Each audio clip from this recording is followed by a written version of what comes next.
Can anyone hear me?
Attended. You know, it's all about having fun. It's not about just playing well.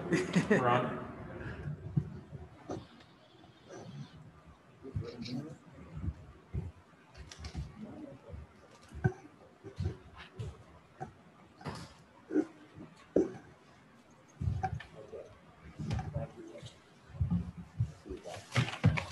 Good. 2 minutes. Okay, good.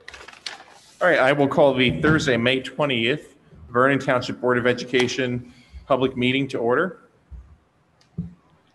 Can we please have a roll call? Mr. Annunziata? Here. Mr. Smaglia, Here. Mrs. Coughlin, Mrs. Luker, Here. Mrs. Mitchell, Mr. O'Donnell, Here. Ms. Pellet, Here. Mr. Sweeney, Here. Mr. Zimmerman. Thank you. Can we please stand for the Pledge of Allegiance? Pledge allegiance to the flag of the United States of America and to the republic for which it stands, one nation, under God, indivisible, with liberty and justice for all. Thank you. Can we please have a reading of the meeting notice? The New Jersey Open Public Meetings Law was enacted to ensure the right of the public to have advance notice of and to attend the meetings of public bodies at which any business affecting their interest is discussed or acted upon. In accordance with the provisions of the Act, Vernon Township Board of Education has caused notice of this meeting to be published, and adequate notice has been provided, and notice of this meeting has been properly posted in accordance with the New Jersey Open Public Meetings Law. Thank you. Item D is presentations, and we have one presentation this evening, and that is the summer program. And Dr. McKay, our Assistant Superintendent, will be presenting.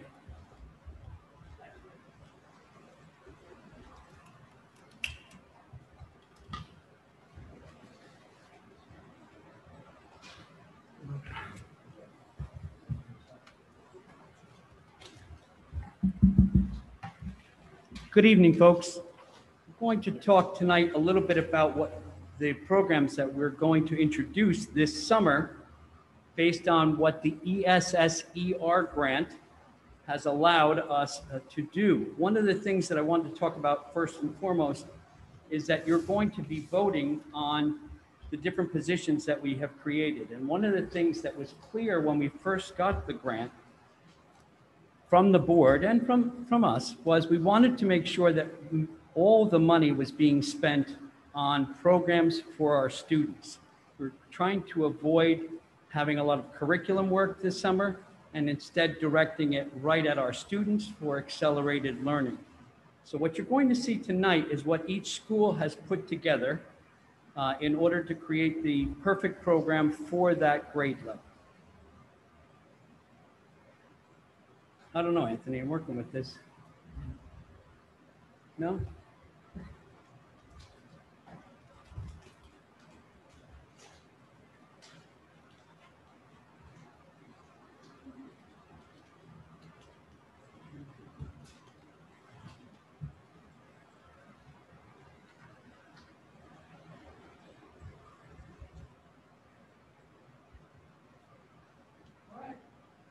So, Cedar Mountain traditionally does their summer academic camp, and we're going to do that again. So what we're doing is from July 1st to July 31st, our team at Cedar Mountain will be working with students who are in the pre-K program heading into kindergarten, in the kindergarten program heading to first grade, and even possibly a few students who are in first grade going into second grade, but most of those will go to the next program. And the idea simply is that this, good morning, Ray, or good afternoon, Ray. The students will have a literacy program in which they work on phonics and reading and writing, and then of course their math skills where they're working on language and concept development through projects and thematic units. It is a camp environment. It is 4 days a week. The students are in shorts. They have art. They have some physical activity. They get snacks. They'll have both breakfast and lunch based on the program. And we have been doing this program for 10 years. The first time that Ms. Gebhardt and I started to talk about this program years ago, when I was the head of language arts, we talked about parent university, and we continued that idea.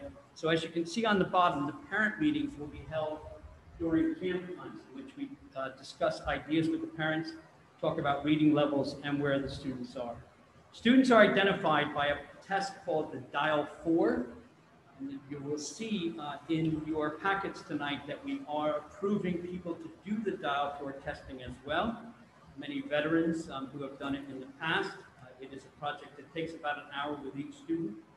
And we're playing catch up right now as we move forward to make sure that the students are indeed ready to go and identified. So that's a a program that we've been doing, like I said, for a long time. Social and emotional learning comes first in this program. We're engaging in hands-on activities. They'll be planting and exploring and investigating and doing super reading things. Arts and crafts and wonderful ideas will be happening as well. So hands-on activities in which the students are working with our teachers and our counselors. It is July 1st through July 31st, 8:30 to 12. Breakfast and lunch will be provided by us. And we want our students to dress for arts and crafts and play. So that is the program at Cedar Mountain. It will be directed by our teachers as well as Ms. Gebhardt as we move forward to seeing her leadership again in that building. Rolling Hills Summer Program is brand new. We have not done this before. It will be July 12th through July 23rd. And again, this will be paid for by the ESSER grant. We want plenty of activities for our first graders and second graders. At the present time, the acting principal is Mr. Nick Demsak. He has taken over the program and will be working on it. Our principal will be returning midway through the program. So this program will actually have probably 2 directors, guidance counselors, and teachers. So they're calling it the RHAP program. The H is silent. And it is the Rolling Hills Accelerated Program. Program will have 8 teachers and 2 guidance counselors. The emphasis will be on math and language arts skill sets. They're going to do all sorts of fun games. The program's 5 days a week. Parents were sent a letter of invitation. It seems, according to Mr. Nick Demsak, that this will be a very popular program. His one concern is there might be too many students. That is never my concern. All are welcome. So therefore, we will work out whatever we have to work out to make sure that we address all of our students' needs. Food will be supplied, and we had a parent meeting with parents to discuss the program and hear what they had to say. And one of the things that they said was, make sure there's art and music, as well as fun activities for our students. Make it more like camp, and our kids will want to come. So we have. Here's their mission statement and also the goals. So they're they've got dedicated educators and they're concerned about the students. They're going to focus on social and emotional learning and make sure they address all the concerns that the students may have. They're going to do some mindfulness training. They're going to do peer remediation as well. They're going to work on literacy. They're going to do some STEM projects, and there'll be guidance as well. And their goals are to create a structured learning program where students accelerate their academic and social skills. And that's what we're doing with all of our programs this summer. And again, just the joy of this is that Vernon is going to be very much alive in the schools this summer. We are looking for each one of these programs to have 100, 150, 200 students going to school and having some fun so that they transition from this very difficult year into a very good year next year. So that's the whole idea behind all of these programs. So kudos to the entire team at Rolling Hills. They've been working very hard on this and have set up some things that show, I'm not sure, Anthony.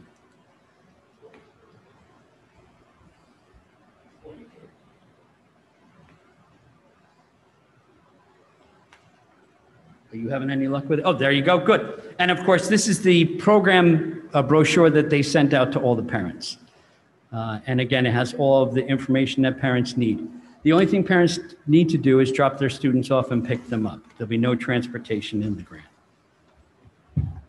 Lounsberry Hollow, same 2 weeks, July 12th through the 23rd, grades 3 and 4. We already have 45 students presently signed up, and the program has only been open for a couple of days. I was talking to the principal at Lounsberry Hollow, Mr. Mudrick. He fully expects over 100 students to be involved in the program and welcomes all of them. He has a great team that he has set up. He has 2 people that are actually running the entire program, and then a team of teachers that are working with them. So kudos to Jen Papandrea, who has done a lot of work, and Helene Revelant. We talked about them last week. They've really done some nice work on the setup. Lounsberry Hollow's accelerated program, 8 to 10 teachers.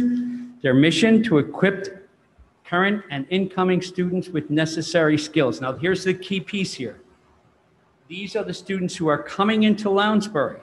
So they're going to be transitioning into their new building in the summertime, which we think will help with any students who are having anxiety about going to a new building in a new year after a particularly difficult year.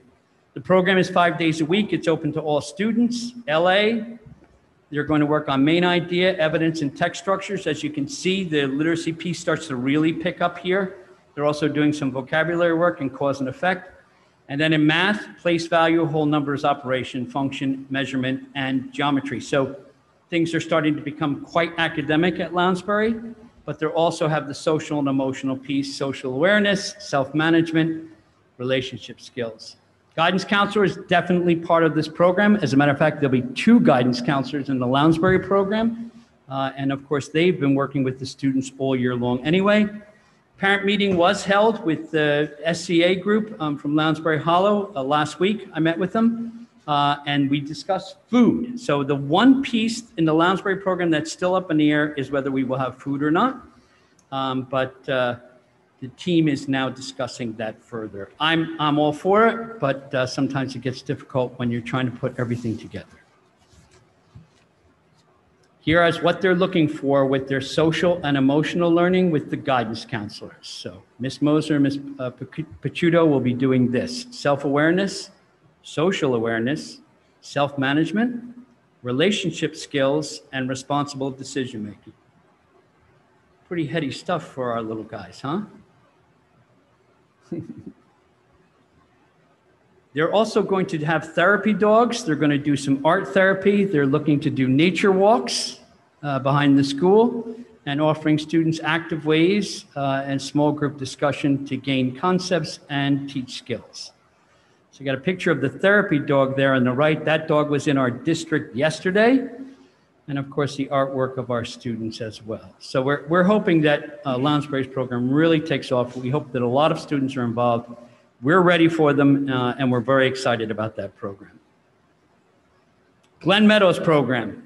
Their program is called Be the Change. And their idea is that they're going to overcome a challenging year by persevering through tough times with a positive mindset. So this is going to be really something with this program. 5th graders going into 6th grade are invited in this program. 6th graders that are now there, 7th graders, and even 8th graders. Social and emotional, they got 90 students have already signed up for the Glen Meadow program. Now, in defense of the other programs, this was the first one to be released to the public. It is very popular. Last week, I reported out to the curriculum committee that we were concerned about the evening sessions at Glen Meadow, but the truth of the matter is some parents have signed on for the evening session. So we now have evening sessions and day sessions. Ms. Gebhardt is behind this program as well, although she has picked some important people to watch over the program because of the summer academic camp over at Cedar Mountain. So we'll all be involved with this one, and we're looking forward to being part of that. They're going to do group meetings. They're doing conversation cards. They're talking about social skill sets that they're concerned that our students may have lost during the pandemic. And also videos on facing the challenges and having discussions afterwards. So one of the key pieces is the social and emotional growth of our students at this very important and tender age. Here's the program: 12 certified teachers, 5 days a week. Target audience based on benchmark assessments didn't yield the results that we thought they would, and we cast a wider net to get more students involved. Presently, 90 are involved, so it worked. 12th through the 23rd, same date as the other programs. Guidance counselor will be part of this program. As a matter of fact, the guidance counselor who's part of this program, interestingly enough, is moving from the high school into Glen Meadow. So she'll have a lot to say about what can be expected from our students as they move forward through Glen Meadow into the high school. A parent meeting was held. We had a parent meeting about 10 days ago with this group, and we talked all about the importance of the program and food, which there will be. Here are the 2 programs, ELA and math, other than social and emotional. As you can see, we're tying the English language arts to some social issues as well. How to be a change maker. There'll be a teacher model, guided practice, and student-centered stations for the writing. They are also planning to do an escape room. Ooh, pretty exciting there.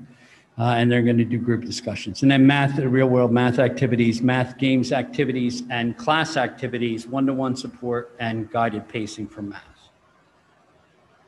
The high school. The high school is a completely different program than what we were just talking about because it is a credit retrieval program. There's going to be 6 teachers. There's going to be 6 classes, of Apex Learning, in which the students will be on computers with teachers who are guiding them through so that they can pass the classes that they need to pass and earn credit. So this summertime at the high school is about, in one major point, about earning credit. Classes will be run by 5 certified teachers. Each teacher will guide the students through the process. Courses are free.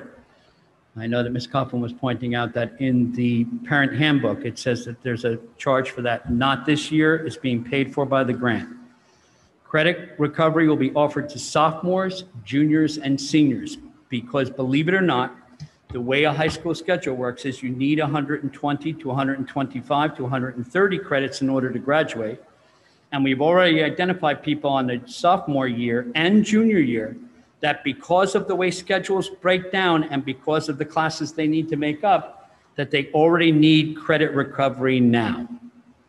So this is not just a senior program to get the students to graduate. This is a junior and sophomore program as well for credit retrieval. Parents were called by the guidance department or the administration of the high school. Other parents will be contacted who could benefit from this program.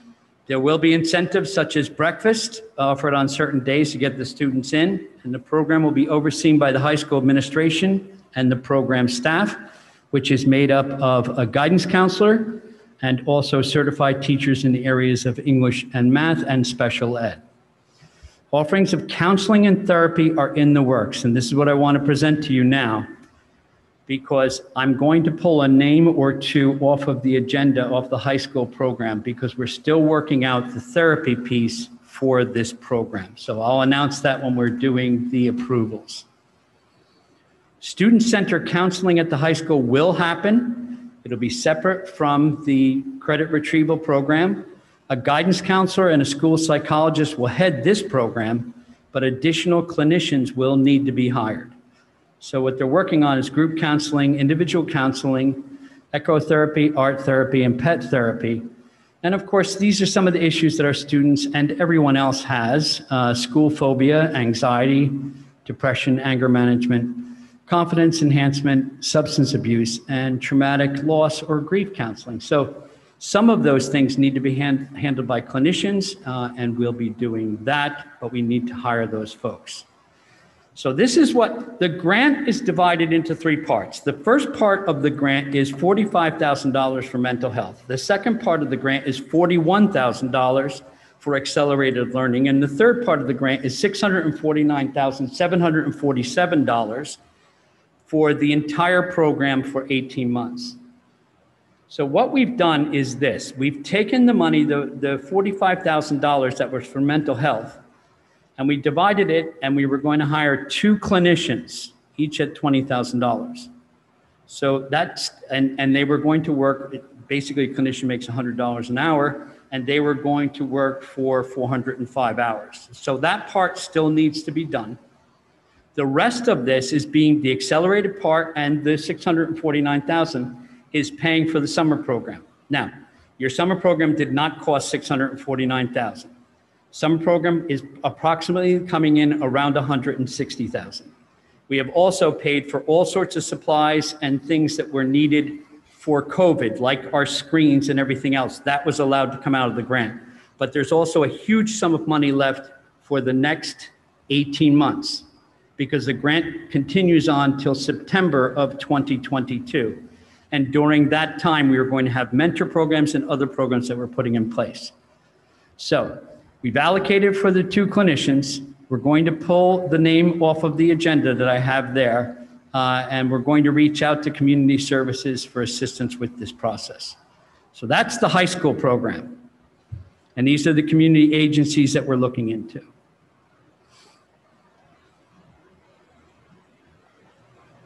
So it is a summer unlike any other. It will be an exciting time for Vernon. We have never had this many programs going on during this time.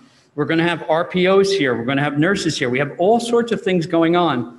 And basically, it's from, if you want to know when the activities are happening, from June 21st, which is the Monday after graduation, all the way through to July 31st, there's going to be something, if not lots of things, happening in the district that are academic, social, and emotional in order to take care of our students.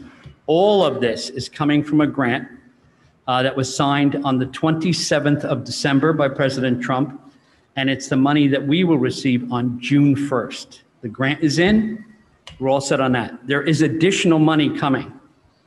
And when that money comes, we have work to do in order to get that grant in by the end of May.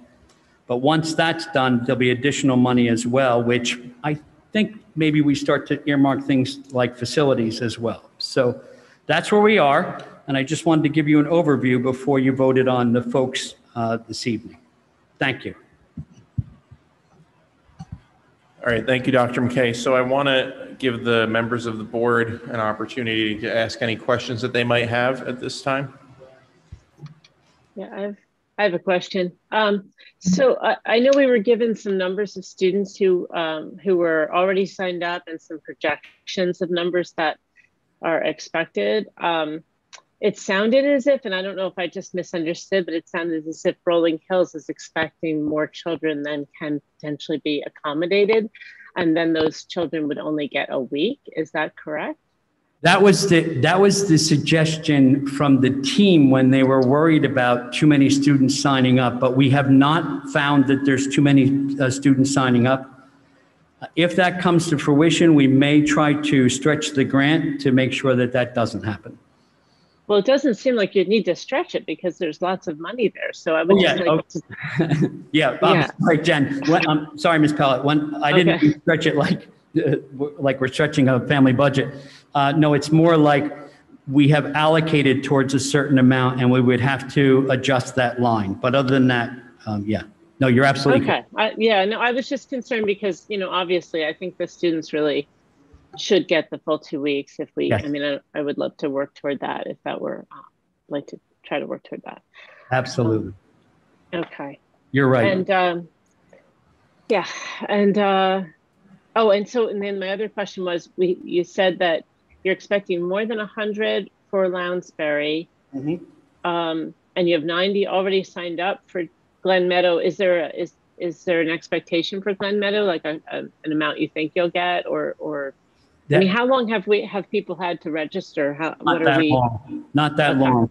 And some thought it was invitation, and of course we opened it up. So I think that we'll have better numbers by the time we meet in June again as a board. We'll have real specifics on the numbers. I'm just looking forward to it being wide open in order to field as many possible programs as we can.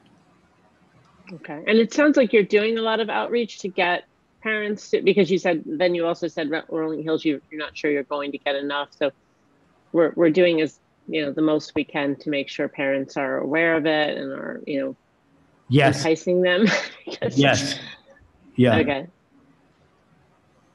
And each individual program is very individual to the grade level. So there's letters that have gone out and flyers.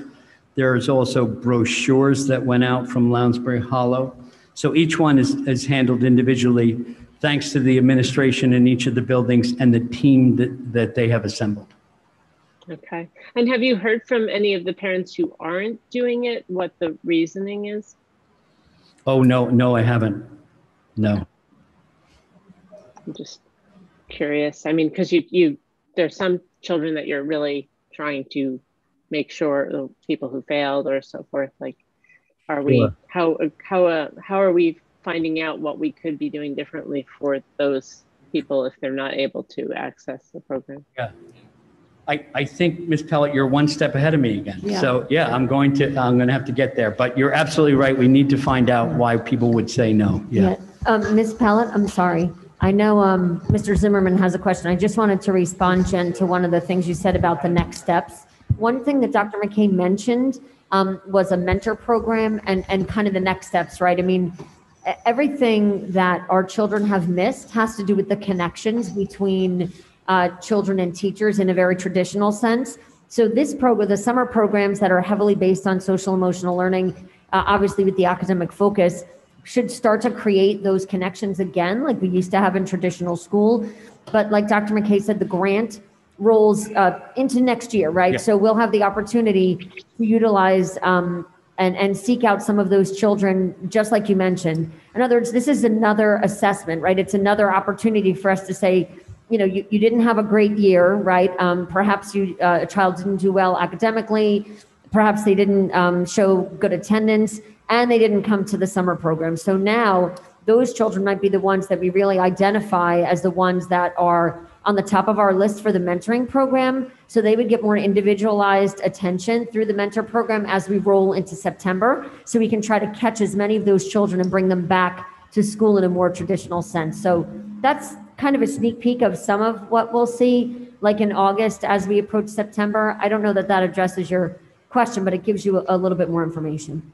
Yeah, no, that's great. And I'm glad to hear that there will be, you know, ongoing efforts into the next school year. But I just feel that this summer we really need to do as much as we possibly can this summer to get those kids, you know, ready, instead of trying to, because there's a lot of, as you said, disconnection. And to the extent that we can bring people back and make the kids feel more connected and more ready so that they're not kind of dreading September. We want them to kind of get back into their, you know, their right mindset. So I just thought the more we can do to make sure we get as many people as possible to participate, the better.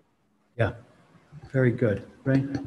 I'm assuming this is a one-time grant. Yes. So if the program's successful, which I'm sure it will be, can we roll over any excess money to do it again next year? Yeah, what will be left, let's say the number is 400,000 that's left, goes to a mentor program as well as other programs during the school year. Our trauma-informed folks will be paid for that, through that as well. But yes, there could be a second summer program for the summer of 22 in which we mimic this if it's successful. If not, we learn from it and we do something different that works. Okay. But we have had great success, Ray, with the summer academic camp. That has been very successful over the years. Thanks for the question. Dr. McKay, is there a cap on the number of children that can be in the program for each? No, we're trying to keep it as open as possible. Does it get to a point where you have so many children that you need more adults and teachers? Then I'll come back to you. Okay, gotcha. Yeah. And yeah, we have the 2 meetings in June. And if we know the numbers are significant, we'll come back and say, we might be short and we're going to move more money. You know, when you file for a grant, they're looking for specifics. And we did, Vinny, Mr. Gagliastro, myself, Mr. Rogers, Ms. Homestead, we did put it in specific places. But, you know, we have to have a little bit of leeway if the programs are popular. So. And I think that's good. No kid will be left out, then that'll be good. Yeah. I would suspect that some people and families may not be signing up because they already have plans for the summer. So like personally, my kids are in camp. There's no way Of course. that they're coming. I would love to, but I'm sure that that's part of it, just to Of answer course, Ms. of Pellet. course. Yeah, you know, and that's the whole thing. The whole thing was, what month do you pick? What weeks do you pick? You try to avoid certain holidays and things of that nature as well. One of the many good things that these programs have is that transition piece where the child's going from one building to the other, to try to reduce that concern about the transition as well. All right. Are there any other questions from the board? All right, thank you, Dr. McKay. Thanks. Thank you. Okay, item E is approval of minutes. Can I have a motion for items E1 through 3? So moved. Motion by Mr. Sweeney, second. Second. Second by Mr. O'Donnell. Questions or comments? Seeing none, can we please have a roll call vote? Mr. Smaglia? Yes. Mrs. Luthner? Yes. Mr. O'Donnell? Yes. Ms. Pellet? Mr. Sorry, yes. Mr. Sweeney? Yes. Mr. Zimmerman? Abstain? Mr. Annunziata? Yes. Motion carries. Thank you. Item F is correspondence.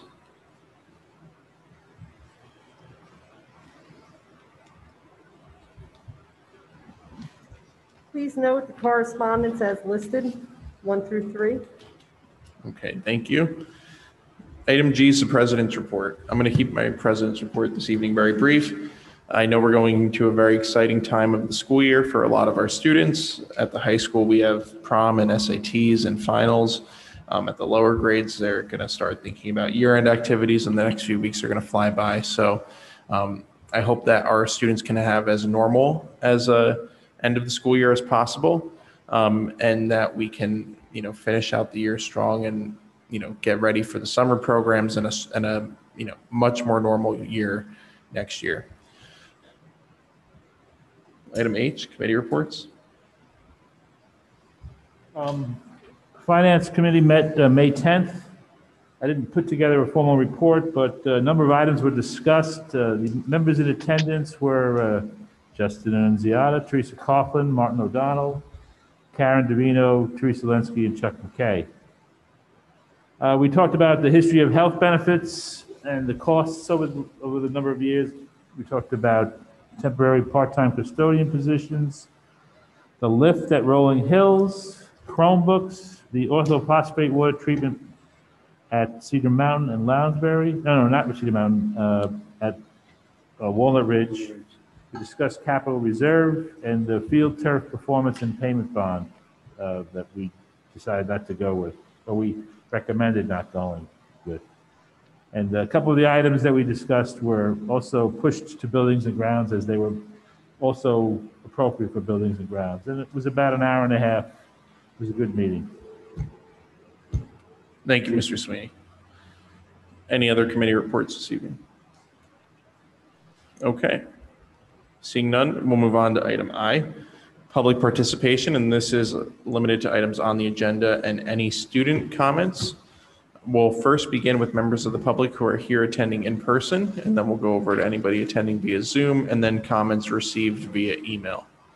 So please step up to the podium, state your name, part of town, and you'll have 5 minutes. And this first public participation is limited to items on the agenda, and the second public participation is for all other items. Hello, I'm Daniel O'Connell. I'm a junior at Vernon High School, and I'm the captain of the Viking robotics team. I'm speaking on the behalf of my other captains and members tonight because they couldn't be here due to AP testing and studying for other various things like SATs. I wanted to talk about the robotics program tonight because many kids are very passionate about the program and dedicate a lot of time to it. We are going through a difficult time due to everything through the pandemic, but we were able to complete many things this year, such as projects through the online competition, and we're continuing to work on recruiting and our robot Corey to try to show what we have done this year. Robotics is a program I hope to show next year to colleges when I'm going to be applying, and I know many other members would like to also. Finally, I want students after I graduate to be able to have an opportunity to experience the learning, working together on projects, and socializing that they get from this program. For that, we would need teachers in the district to come and help and advise us, and hopefully support from the Board of Education. Thank you, and if you have any questions, I'll be here as long as I can, but I have to go to study for AP test. We think it's great. Thank you so much for coming this evening and taking the time to be here. Can we just make a comment? We love the robotics. Yeah, I was going to say. Club. We love you guys. Yeah. We think what you're doing is fantastic. We support it, and we hope to get a teacher or two to advise you, which we will. Yeah. We will. And we think you're wonderful. Seriously, thank you for coming. Thank you. Thank you very much. Absolutely. Thank you.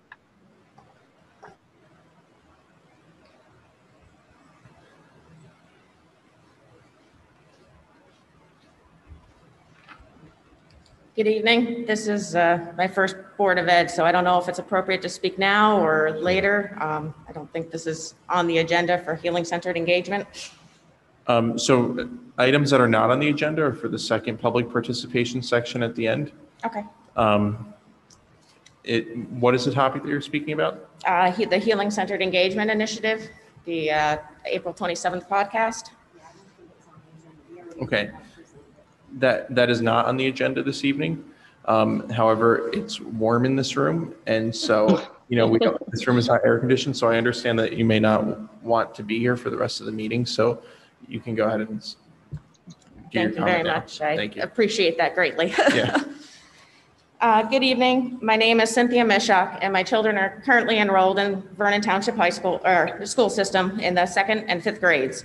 The April 27th podcast that highlighted the Healing Centered Engagement Initiative, or HCE, has raised many questions. While I completely and inarguably agree with the necessity to have a program in place that'll provide appropriate help to children who have or are facing ACEs and trauma, the answers that I found to some of my questions have given me, as well as several other parents in the township, great reason to be concerned. I've spent the last month reading about healing-centered engagement, and as I only have 5 minutes, I'll try to keep to the highlights, but if you have any further questions or comments afterwards, I'm more than glad to speak further on it. By speaking with you tonight, it's my hope that each of you will look deeper into this program and look into its roots and perhaps reconsider seeking a different approach. In this podcast, a wonderful job was done explaining the trauma-informed component of this program. However, upon research, I realized that the key components that make it healing-centered and not trauma-informed were not addressed. Healing-centered engagement was coined by Sean Ginwright, who's a self-described activist and provocateur. The very first element, which thereby makes it the most important in his eyes, is that healing-centered engagement is, quote, explicitly political rather than clinical, unquote. Political psychology first appeared in 1871 France during the Franco-Prussian War and the Socialist Revolution. And the further development of this branch of psychology can be traced to studies in World War II Germany. This branch is dedicated to understanding the foundations, dynamics, and outcomes of political behavior using cognitive and social explanations. The understandings gained by studying primarily socialism, Marxism, Leninism, fascism, and communism throughout history were then applied to influence the decision-making process within individuals with the goal of achieving a desired group thought or behavior. An example that most of us recognize as political psychologists working with political candidates to groom them to win an election. It's deeply concerning that this particular branch of psychology would be utilized within a grade school. This is not healing or being trauma sensitive. This is purely control by means of thought modification. What's further concerning is that in the podcast, it was explained that the teaching of this psychology would take place over 5 hours of learning and 1 hour of discussion. Are you certain that this limited amount of training would be sufficient for a program involving the psychology of not only a child, but a child who's faced ACEs and trauma? Is it appropriate for teachers and staff who are not certified psychologists to be implementing such a critical psychological support to children? Sean Ginwright explains that healing-centered engagement is based on critical pedagogy. It's a word that I had never heard of before. This teaching approach is inspired by critical theory and other radical philosophies and attempts to help students question and challenge the positive domination and undermine the beliefs and practices that are alleged to dominate.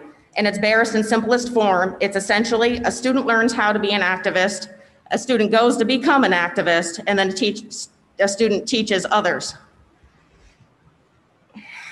Ginwright explains that healing-centered engagement provides healing by, quote, building an awareness of justice and inequality combined with social actions such as protests, community organizing, and/or school walkouts, unquote. This makes healing-centered engagement a highly controversial program. As it's being piloted across the US, critics are arguing that it's inappropriate for institutions of higher education to explicitly promote radical political activism among their students.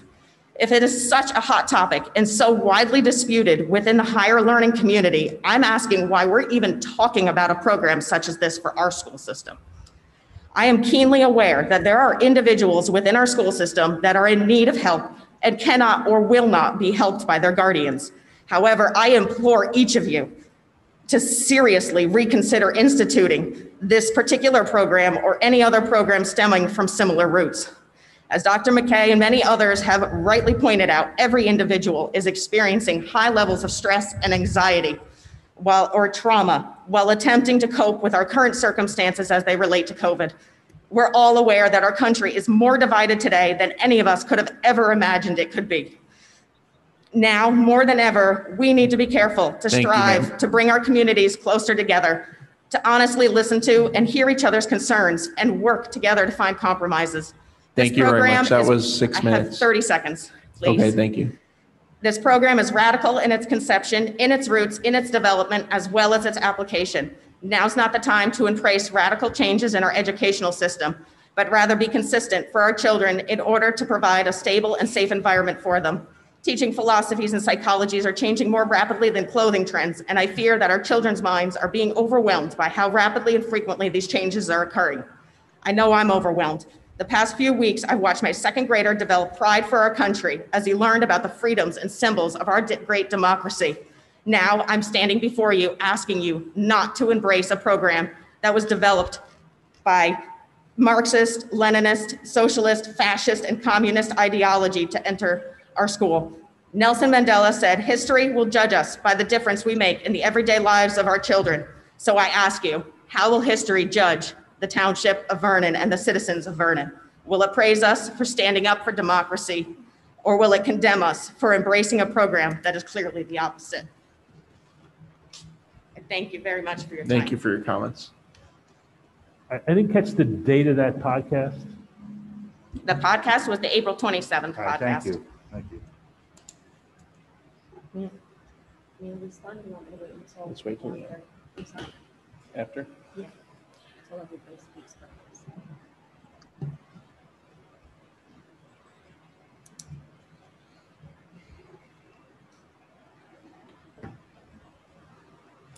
Hi, my name is Paula Moser. I'm from Highland Lakes, and my children are also currently enrolled in Vernon Township schools. I actually have some of the same views. I don't know if you want me to speak now or wait. Please, go ahead. Okay. I've never really spoke publicly, so please bear with me. You know, I don't want to repeat what she said, so I'm just going to kind of skip to it. I have 2 points that I would like to address. First, I don't feel like we have as many traumas in the area that warrant such a program. I'm not sure who would agree with me, but I know most of the biggest stress in our kids' lives now would be the internet not working. These programs are generally created for inner city or poverty-stricken areas where crime and violence and substance abuse is an everyday occurrence and not in communities that would only have a small fraction of this happening. I'm deeply saddened that Vernon School District would even apply for such a program, consider that most of the people in Vernon are doing better than the poverty line in New Jersey. I myself have been a victim of school interference where the school called the state to report that I was starving my child. Having a child with special needs is already hard enough. I've had to deal with situations that some will never know, and to have the school make the situation worse was disheartening. These issues or traumas should be addressed with medical or professionals in the correct fields, otherwise it could even cause further damage to the child. The second is I also feel that we're putting politics before our children. I've also read about this healing-centered engagement initiative, and it is explicitly political rather than clinical. And I feel that if we follow through with this, we're actually dividing our town more than we're helping it. I think that's all I'm going to say. Thank you very much for your comments this evening. Are there any other members of the public who are here in person who would like to make a public comment? Okay, then if there are not, we'll go over to the Zoom to see if there are any attendees who would like to be admitted as a panelist. You just have to raise your hand if you would like to be.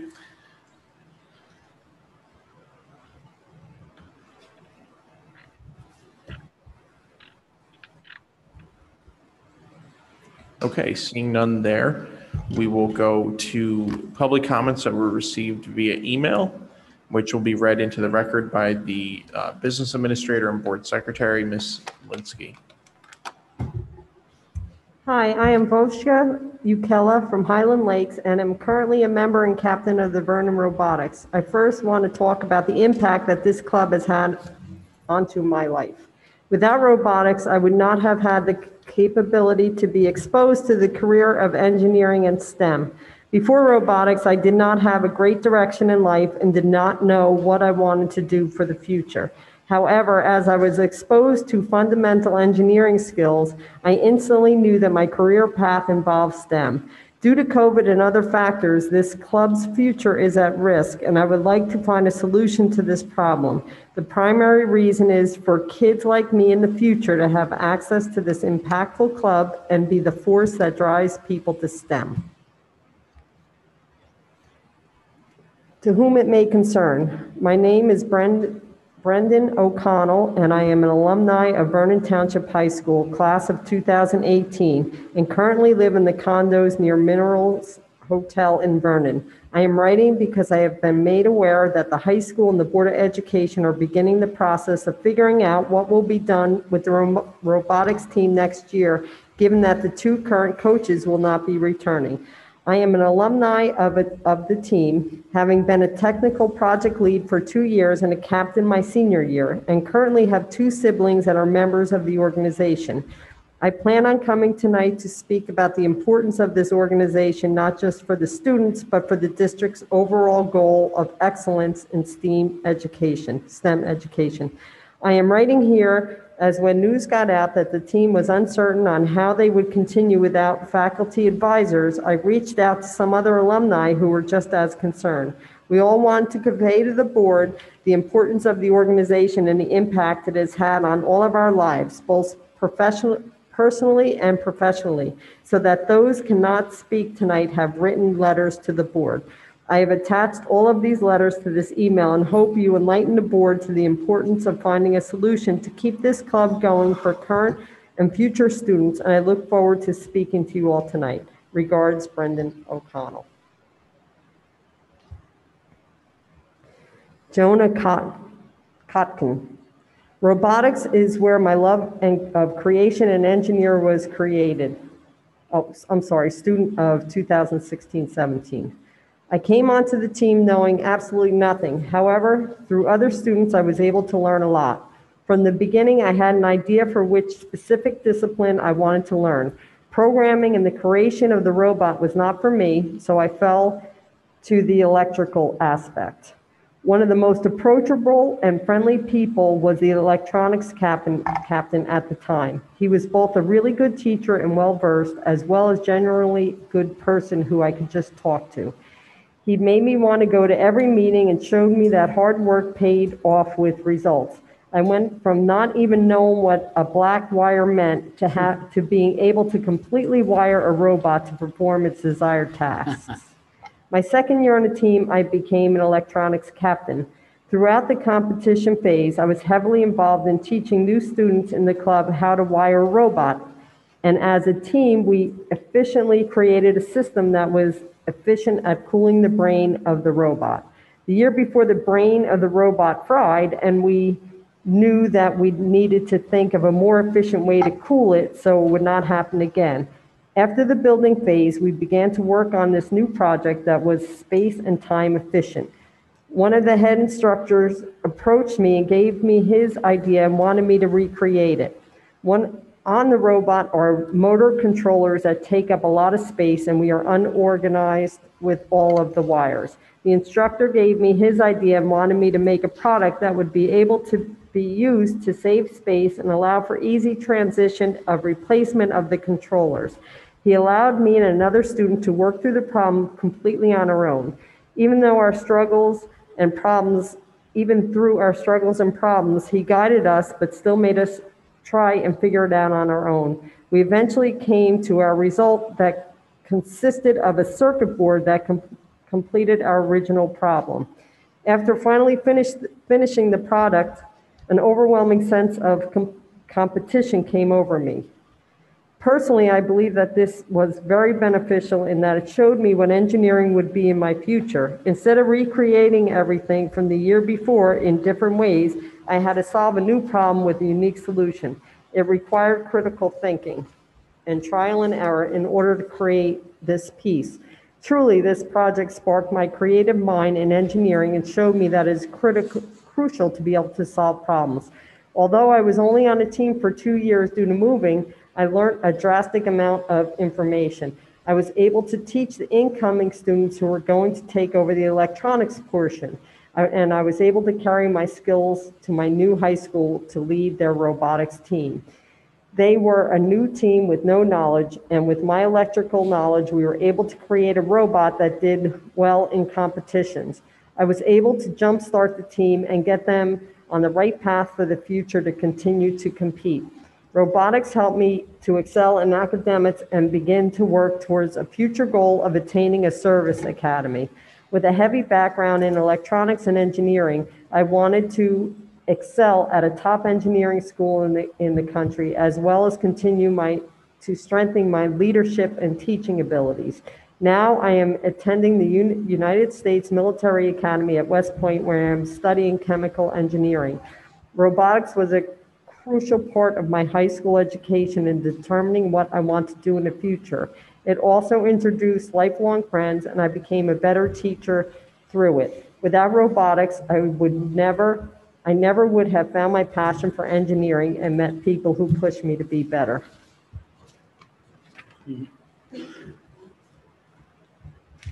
Victoria Gonzalez, class of 2017. Dear board members, my name is Victoria Gonzalez, and I graduated from Vernon Township High School in 2017 and recently graduated from Princeton University just this past Sunday. I am writing... I sent this letter. I think I might have sent it to the wrong place. I didn't. It's like 11 pages long with different alumni. I was just sort of hoping I could give it to the board to read. I didn't know it would be fully read into the record. I apologize about that. Okay, so you sent the letter with, and these were all part of your attachments? Yeah, I was told. I asked one of the current advisors if some were alumni concerns, and this was the email he sent for me. I was planning on speaking at the end, but yeah, the whole point was just I wanted the board to have the letters to read over at some point. Okay, yeah, I mean, absolutely, and we appreciate you taking the time to do that and the time to reach out to your peers. Mm-hmm. So I'm sure that the board will take the time to go through these letters, but you want to this from being read into the record at this time? I don't think they need to all be read. They're all say very similar things. Okay. I just wanted to let you guys take a look at them at some point. If there's another email in the future, I will probably send it there. Yeah, in the future, if you ever want to contact Teresa Linsky, the board secretary, her email's on our website. But we appreciate you taking the time to do that. And Mr. Sweeney said it earlier, and we said it at our last meeting, that the robotics program is a program that the board really supports, and we're really proud of the work that you guys do, and we hear about it all the time from our administrators. So we all want to find a faculty advisor for you. Oh yeah, I know. Having been on the team and having support from the board for years, I understand that you guys are all, and I just thought it'd be good to see the impact it's had on some of the students professionally and how it's impacted all of us as we've headed to college. So that's really the point of those letters. And at the minute, if there's a minute at the end, I'll say what I was planning on saying. Sure. But but in terms of that, there's like 10 more of them. So I don't think we need to spend that much time. I thank you. Sorry about that. Justin, can we get them sent to us electronically? Yes, we will. Absolutely do that. I would like to read them too. Yep, we'll make sure that every board member gets an electronic copy of these. I think he's made his point. Huh? Yes. I just wanted to say to the guys that are here, the letters were fantastic. I snuck a peek at them. They're tributes to all the great things that you guys have done, not only in the program, but then after leaving the program, Princeton, West Point, Rensselaer, etc. You know that we love the program, and you know that we'll support it in every way possible. The resignation of the two coaches broke our hearts, but we know that the amount of hours and days and time, you know, right? And we are actively looking for replacements, and that's probably the wrong word, because it would be new people, and maybe you can't replace the coaches that you've had, but we still have two folks that are completely dedicated out of the four folks that coached, and we're going to try to add to that as we move forward. We are actively looking, and I want the team to know that. And if you want to have a private conversation, I'll come up to the high school and we'll talk till whatever time you guys leave the school, which is usually around the same time we get done with the board meetings. Sometimes they're there at 10, 11 o'clock at night, but we'll get you a pizza and we'll have a conversation. But we are looking, okay? All right, so let everybody know that the board loves this program. Yeah. All right. Thank you. Seeing no other public comments at this time, we'll close it to the public. There's a second public participation section at the end of the meeting. Item J is the superintendent's report. Thank you, Mr. Nunziata. I will start with the items on the agenda, letters A and B, and then go over to my very brief superintendent's report. Letter A talks about a special congratulations to our middle school students. Dear 2020 Memoirs from Middle School was the school play this year at Glen Meadow. They released it last week. I would have to say that I had the privilege and honor to go over and meet with the cast from Dear 2020 Memoirs from Middle School. One of the best parts about this whole thing, I got to meet with Miss Sandler and Miss Petrucci, is that Miss Sandler actually sent an email to Jody Picotte, who's the playwright for a play called Breathe that actually also opened last week at the same time. And she sent an email and said, I don't know if you're the type of person who reads your emails or responds. However, I have this middle school drama club and I'd like for you to maybe meet with us. Jody responded immediately. She's an author of many, many books. The children from the middle school play drama program got to Zoom with the author and talk about how they actually created their very own production. So a true learning experience for the students at the middle school. I want to thank Miss Sandler and Miss Petrucci for going above and beyond. And of course, thank our students. The show was released last week to limited audience, of course, due to COVID, but the link has been shared in the podcast that I did last week, so that if you'd like to access Dear 2020 Memoirs from Middle School, you can actually take a look at that link, very similar to what we did for the high school show. But it really is a little vignettes examining the impact of the pandemic from a couple of different perspectives. So thank you and congratulations to our folks at the middle school. Job well done. Letter B. Ms. Davina, would you mind if I commented on that? Certainly. I actually got the ability, I went and saw it because my daughter was in it. And these children wrote this play. Right. And they wrote about their own experiences throughout the last year with COVID. And it was moving. It really was. And these kids did such a phenomenal job with what they wrote. And I didn't realize until I saw that and heard these kids talk and heard what they wrote, what these kids were really going through in their heads. Because as a parent, I work at home and I see them every day, but I didn't see that. And it was a great play. Thank you for sharing, Mr. O'Donnell. Letter B, thank you to Glen Martin, Assistant Manager of Acme in Vernon, who coordinated a customer donation of COVID supplies for face masks, sanitizing wipes, and sanitizer to be distributed amongst the Vernon Township School District. Big thank you to all the patrons who donated over 40 large boxes of these supplies. I shop at Acme and I was making donations and I was wondering where they were. And then one day we were here and it was like a massive truckload of supplies, just a ton of supplies, like it says here on the agenda, over 40 boxes. So special thanks to Acme and to Glen Martin. Very briefly in my superintendent's report, there are many end of year activities. As Mr. Annunziata said, we are rounding the curve. There are 20 school days left, if anybody is counting. Obviously, we've got, the 8th grade dance. We will have a 9th grade dance this year. Typically, our 8th graders have a dance, but because our 8th graders last year were in the middle of COVID, they didn't have a dance. So they're currently in 9th grade. They'll be able to have a dance at the high school. We have Viking Awards. We have the capstone celebration, 8th grade advancement, the high school graduation. Lots and lots of exciting things happening before the end of the year. I'm sure many of you have heard already, but according to the governor's executive order 175 that he re-released this week, there will be no virtual online option in September 2021. That means that the transition programs that we're talking about here in the Vernon Township School District to really acclimate students to start to get back to some kind of normalized school connection are really, really important. So we'll be monitoring those things very closely over the summer and as we roll into September. And the last item that I had was that these American Rescue Plans and ESSER funds keep rolling forward. Dr. McKay alluded to it in his remarks when he did his presentation. I'm required to submit a safe return plan to the Department of Education. The template will not be available until May 24th on the Department of Ed's e-week site, which Dr. McKay and I and other folks in the district use pretty regularly to access information. It does have to be board approved in June, so expect to see that for the board members at one of our June board meetings. We may have to revise the plan every 6 months if necessary.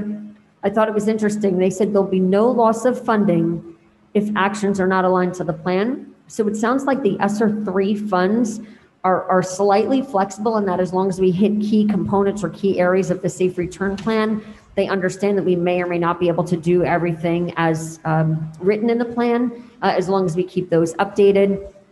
I also thought it was interesting that these new safe return plans are required through September of 2023, which is the next couple of years. So for me, that indicates that we still have quite a ways to go as far as getting back to normal, if you will, or what the normal will be. I think it may change a little bit. And again, these are ESSER 3 funds. It's a different grant allocation than the one that Dr. McKay just talked about. The ones for this summer are ESSER 2. I know it gets a little complex with all of the things coming out from the federal government, but I agree. We talked today and think that we really need to start looking at facilities. Because if we want to make sure we have a healthy and safe environment, there are a number of items that I would recommend we look at. Of course, that's just a note for the board as we move forward, but those are the things we have coming up in the next several weeks as we look to the end of the school year. Thank you. Does that conclude your report? It does. May I move on? Yes, item 2. Good. Item 2, recommendations, letter A. It is recommended that the board approve the following faculty staff resignations, retirements, terminations, leaves, transfers, assignment changes, appointments, stipends, salary adjustments, student teaching mentoring as listed. And for the board, it's on the bottom of page 3, and it goes through the top of page 4 through page 5. Again, we've got lots of folks on there because of our summer programs and some of the other things upcoming in the district.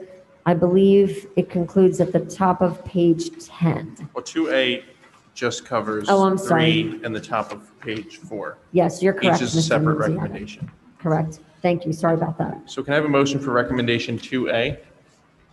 So moved. Was that Ms. Leutner? Yes, sir. Motion by Ms. Leutner, second. Second by Mr. Smaglia. Questions or comments? Seeing none, can we please have a roll call vote? Mrs. Luthner, Yes. Mr. O'Donnell, Yes. Ms. Pellet, Yes. Mr. Sweeney. Yes. Mr. Zimmerman, Yes. Mr. Annunziata, Yes. Mr. Smaglia. Yes. Motion carries. Thank you. Item 2B, it is recommended that the board approve the following teachers for the Glen Meadow Middle School Summer Acceleration Program at the rate of $75 per hour. All teachers will be paid out of the ESSER 2 grant. Can we have a motion for recommendation 2B? So moved. Motion by Mr. Sweeney, a second. Second. Second by Ms. Pellet. Any questions or comments? Seeing none, can we please have a roll call vote? Mrs. Luthner, Yes. Mr. O'Donnell, Yes. Ms. Pellet, Yes. Mr. Sweeney. Yes. Mr. Zimmerman, Yes. Mr. Annunziata, Yes. Mr. Smaglia. Yes. Motion carries. Thank you. Item 2C, it is recommended that the board approve the following teachers for the Lounsberry Hollow School Summer Enhancement Program starting July 12th, 2021 through July 23rd, 2021. All teachers will be paid out of the ESSER 2 grant. Can we have a motion for recommendation 2C? So moved. Motion by Mr. Sweeney, second. Second by Mr. Zimmerman. Questions or comments? Seeing none, can we please have a roll call vote? Mr. O'Donnell, Yes. Ms. Pellet, Yes. Mr. Sweeney. Yes. Mr. Zimmerman, Yes. Mr. Annunziata, Yes. Mr. Smaglia, Yes. Mrs. Luthner. Yes. Motion carries. Thank you. Item 2D, it is recommended that the board approve the following teachers for the VTHS Summer Acceleration Program starting June 21st, 2021 through July 19th, 2021. All teachers will be paid out of the ESSER 2 grant. And just to note for the board, there is a small table as an addendum on your addendum. So you're pulling two names off of there. You're pulling Devin Shenice off and Dominic Demsek. Devin, and then James Shenice is part of the recommendation for 2D on the addendum. Okay, can we have a motion for recommendation 2D So with the moved. changes as noted? So moved with the changes as noted. Motion by Mr. Sweeney, second. Second? Second by Mr. O'Donnell. Questions or comments? Seeing none, can we please have a roll call vote? Mr. O'Donnell? Yes? Ms. Pellet? Yes. Mr. Sweeney? Yes. Mr. Zimmerman? Yes. Mr. Annunziata? Yes. Mr. Semaglia? Yes. Mrs. Luther? Yes. Motion carries. Thank you. Item 2E, it is recommended that the board approve the following teachers for the Rolling Hills Primary School Summer Acceleration Program starting July 12th, 2021 through July 23rd, 2021. All teachers will be paid out of the ESSER 2 grant. Can we have a motion for recommendation 2E? So moved. Motion by Mr. Sweeney, second. Second. Second by Mr. Zimmerman. Questions or comments? Yes, does E involve everything in the next couple pages there? No, there's that. No. There is? No, it just goes to the top of page 6, Mr. O'Donnell, and then there's an item F after that. I'm confused. Page 6, yeah, page 6. Unless, I have page 15. You're way ahead of us. Yeah, E is just the bottom of 5 and top of 6. Top of 6. Oh, I'm in the wrong section. I thought. Okay, thank you. okay. No problem. Can we have a motion for recommend, did we do that? Yeah. Yes. Any other questions or comments? Seeing none, could we please have a roll call vote? Ms. Pellet? Yes. Mr. Sweeney? Yes. Mr. Zimmerman? Yes. Mr. Annunziata? Abstain? Mr. Semaglia? Yes. Mrs. Luther? Yes. Mr. O'Donnell? Yes. Motion carries. Thank you. Item 2F, it is recommended that the board approve the following teachers for the Cedar Mountain Summer Academic Camp starting June 21st, 2021 through July 30th, 2021. All Dial 4 test administrators will be paid off timesheets. All teachers and Dial 4 staff will be paid out of the ESSER 2 grant. Can we have a motion for recommendation So moved. 2F? Motion by Mr. Zimmerman, second. Second. Second by Ms. Lutner. Questions or comments? Seeing none, can we please have a roll call vote? Mr. Sweeney? Abstain. Mr. Zimmerman? Yes. Mr. Annunziata? Yes. Mr. Semaglia? Yes. Mrs. Luther? Yes. Mr. O'Donnell? Yes. Ms. Pellet? Yes. Motion carries. Thank you. Item 2G, it is recommended that the board approve the following appointments for the 2021 ESY Extended School Year Program, which runs Mondays through Thursdays, with the exception of week 1, which runs Tuesday to Friday. That's due to the 4th of July holiday and commences on July 6, 2021 to 8/5/2021 for a total of 20 days. To note for the board, the table begins on page 7, goes through the top of page 8, and there is a small table on the addendum under letter G. Okay, can we have a motion for recommendation 2G? So moved. Motion by Mr. Sweeney, second. Second. Second by Mr. O'Donnell. Questions or comments? Seeing none, could we please have a roll call vote? Mr. Zimmerman? Yes. Mr. Annunziata? Yes. Mr. Semaglia? Yes. Mrs. Luther? Yes. Mr. O'Donnell? Yes. Ms. Pellet? Yes. Mr. Sweeney? Yes. Motion carries. Thank you. Item 2H, it is recommended that the board approve the following for summer evaluations at the rate of $300 per evaluation. Can we have a motion for recommendation 2H? So moved. Motion by Mr. Zimmerman, second. Second. Second by Mr. Sweeney. Questions or comments? Seeing none, could we please have a roll call vote? Mr. Annunziata? Yes. Mr. Semaglia? Yes. Mrs. Luther? Yes. Mr. O'Donnell? Yes. Ms. Pellet? Yes. Mr. Sweeney? Yes. Mr. Zimmerman? Yes. Motion carries. Thank you. Letter 2I, it is recommended that the board approve the following for summer CST meetings at the rate of $40 per meeting.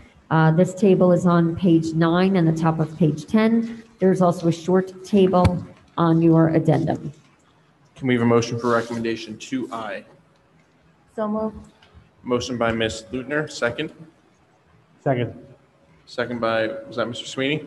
Second by Mr. Sweeney. Questions or comments? Seeing none, could we please have a roll call vote? Mr. Smaglia? Yeah. Mrs. Luther? Yes. Mr. O'Donnell? Yes. Ms. Pellet? Yes. Mr. Sweeney? Yes. Mr. Zimmerman? Yes. Mr. Annunziata? Yes. Motion carries. Thank you. Item 2J, it is recommended that the board approve the harassment, intimidation, and bullying, school safety, and random drug testing reports. Can we have a motion for recommendation 2J? So moved. Motion by Mr. Sweeney, second. Second. Second by Mr. O'Donnell. Questions or comments? Seeing none, could we please have a roll call vote? Mrs. Luther? Yes. Mr. O'Donnell? Yes. Ms. Pellet? Yes. Mr. Sweeney? Yes. Mr. Zimmerman? Yes. Mr. Annunziata? Yes. Mr. Smaglia? Yes. Motion carries. Thank you. Thank you. Item K is the business administrator's report. Please note the use of buildings and grounds for informational purposes. And B, pursuant to New Jersey Administrative Code, I certify that as April 30th, 2021, no budgetary line account has obligations and payments which in total exceed the amount appropriated by the District Board of Education pursuant to the New Jersey statutes annotated in NJSA 18A:22-8 and 18A:22-8.1. Thank you. Item 2, recommendations. It is recommended that the board approve the following, the financial reports. We have a motion for recommendation 2A. So moved. Motion by Mr. Sweeney. Second. Second. Second by Ms. Lutner. Questions or comments? Seeing none, could we please have a roll call vote? Mrs. Luther? Yes. Mr. O'Donnell? Yes. Ms. Pellet? Yes. Mr. Sweeney? Yes. Mr. Zimmerman? Yes. Mr. Annunziata? Yes. Mr. Smaglia? Yes. Motion carries.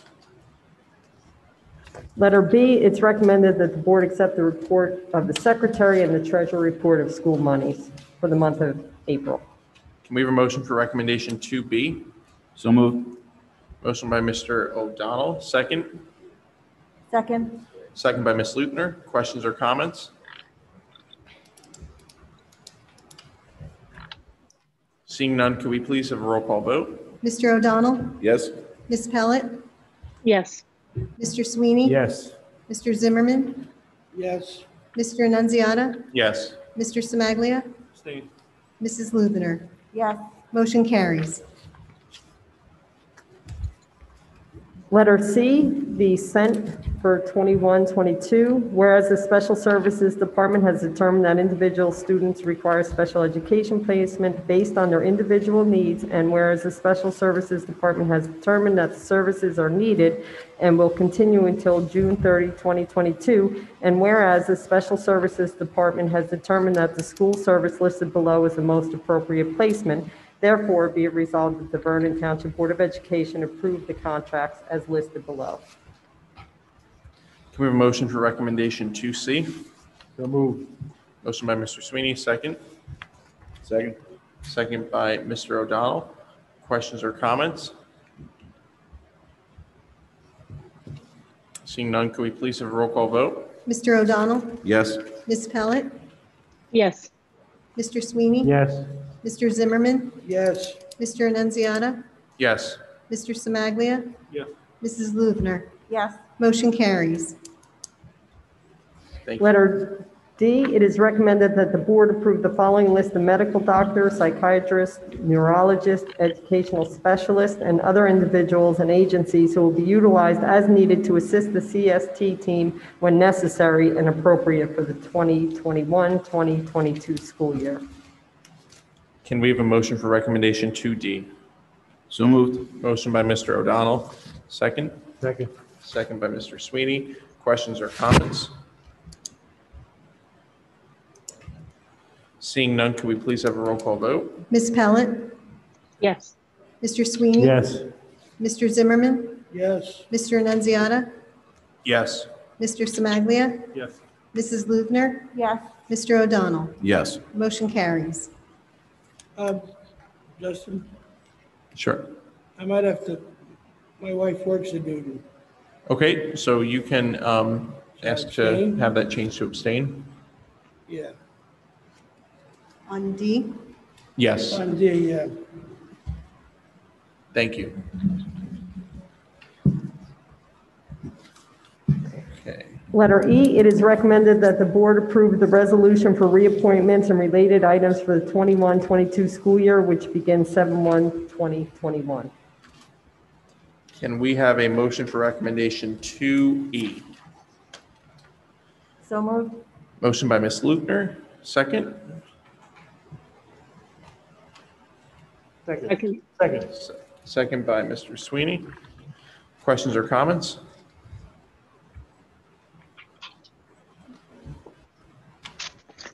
Seeing none, could we please have a roll call vote? Mr. Sweeney? Yes. Mr. Zimmerman? Yes. Mr. Annunziata? Yes. Mr. Semaglia? Yes. Mrs. Luther? Yes.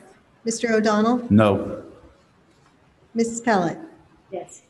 Motion carries.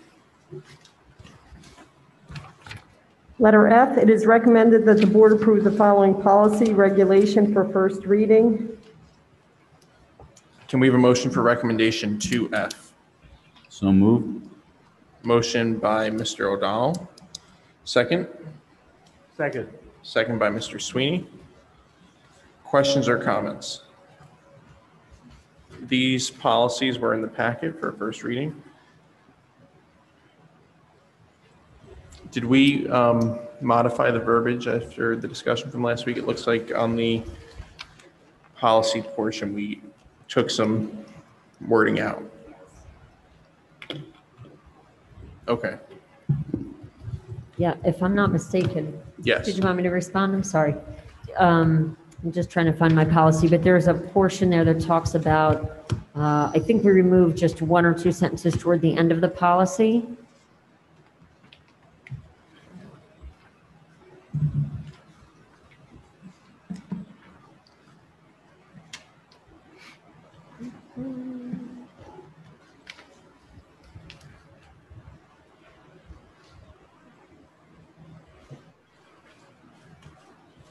Thanks. With all my paper, it'll take me forever to get this. Thank you, Jen. The only, and this, I did consult with Nathaniel Simon, our board attorney, just based on some of the discussion we had about this last week. So the sentence that was removed says, for compensation purposes, the immediate supervisor shall forward all sign-in and sign-out information relative to break times for nursing mothers under the FLSA to the school business administrator board secretary. After speaking, with Ms. Simon, she felt that all of the provisions that talked about the Federal Fair Labor Standards Act are included in the policy, and that while the district has a right to know where somebody is, in other words, if they are on campus or off campus, that's appropriate, but that we really shouldn't be monitoring this for compensation purposes. It has to do with a woman who is nursing, her rights to nurse at work if she so chooses. So. Okay. Thank you for that. No problem. Any other questions or comments? Okay. There's going to be no signing in and out. Yep. What was that, Mr. Smaglia? I couldn't hear you. So they're removing the whole signing in and out portion, right? There, no monitoring at all. Right, no, the signing in and out is so that we know, we need to know where somebody is, Yeah. right? But not for compensation purposes. In other words, I think the way that the policy was intended was that if somebody signs in or out, that we would be docking or not docking their pay. The challenge here is that there's two different groups under these policies. One are teachers and one are aides, essentially, right? Support staff and teaching staff. Our teachers are all salaried, but so are our aides. We annualize the salaries of our aides. We don't utilize timesheets to check, to check every minute of where they are. And quite honestly, we deal with these kinds of things. If there were somebody who needed to do something else, we cover them internally anyway. So under the advice of our attorney, she did not feel that we should dock or look to not compensate or compensate people based on the needs of under the policy. So that's why she recommended just the part about the compensation come out. Okay, thank you. Okay, thank you for answering those questions and making those changes. There's no other questions or comments. Can we please have a roll call vote? Mr. Zimmerman? Yes.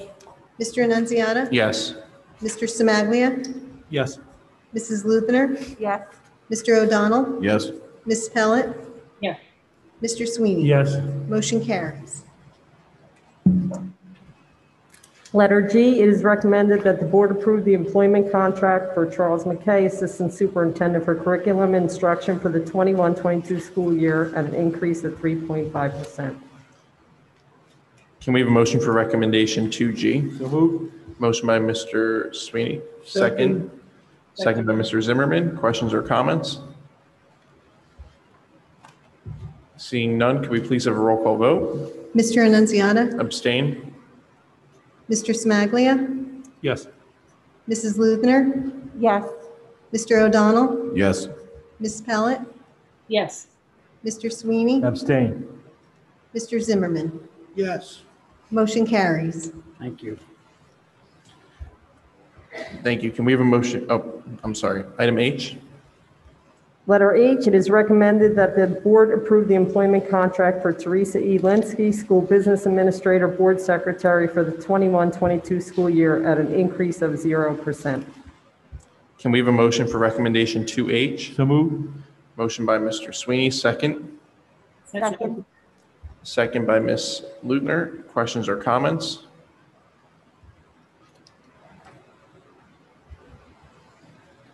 Okay, seeing none, could we please have a roll call vote? Mr. Semaglia? Yes. Mrs. Lubner? Yes. Mr. O'Donnell? No. Ms. Pellet? Yes. Mr. Sweeney? Yes. Mr. Zimmerman? Yes. Mr. Annunziata? Yes. Motion carries. Okay, and letter I, it is recommended that the board approve the agreement between Vernon Township Board of Education and the Morris County Cooperative Pricing Council for the timeframe October 1, 2021 through September 30, 2026. Can we have a motion for recommendation 2I? So moved. Motion by Mr. Sweeney, second. Second. Second by Mr. O'Donnell. Questions or comments? Seeing none, could we please have a roll call vote? Mrs. Lubner? Yes. Mr. O'Donnell? Yes. Ms. Pellet? Yes. Mr. Sweeney? Yes. Mr. Zimmerman? Yes. Mr. Annunziata? Yes. Mr. Semaglia? Yes. Motion carries. And we also have on the addendum, letter J, it is recommended that the board approve the disposition of property for 251 Dell 3120 senior Chromebooks by allowing them the choice to either keep their device or to donate them back to the district. Can we have a motion for recommendation 2J? So moved. Motion by Mr. Sweeney, second. Second. Second by Ms. Lutner. Questions or comments? Seeing none, could we please have a roll call vote? Mrs. Lubner? Yes. Mr. O'Donnell? Yes. Ms. Pellet? Yes. Mr. Sweeney? Yes. Mr. Zimmerman? Yes. Mr. Annunziata? Yes. Mr. Semaglia? Yes. Motion carries. Okay. Item L is public participation for items on the agenda or any other business.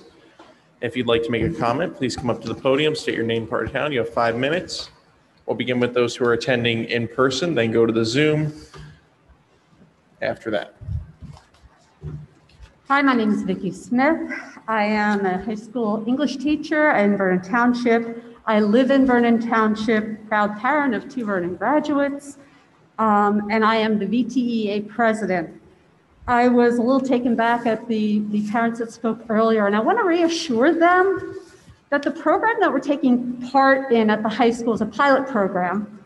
It is in conjunction with the New Jersey Principals and Supervisors Association and the New Jersey Education Association. We've already had 2 sessions of our training, and at no time was I told that I had to convert a student to political leanings at all.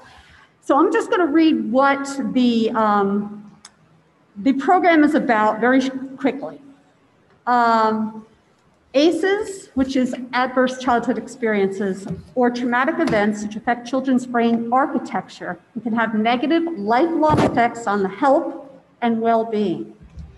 Across New Jersey, more than 40% of children have experienced at least one ACE, and nearly 1 in 5 children have faced multiple ACEs.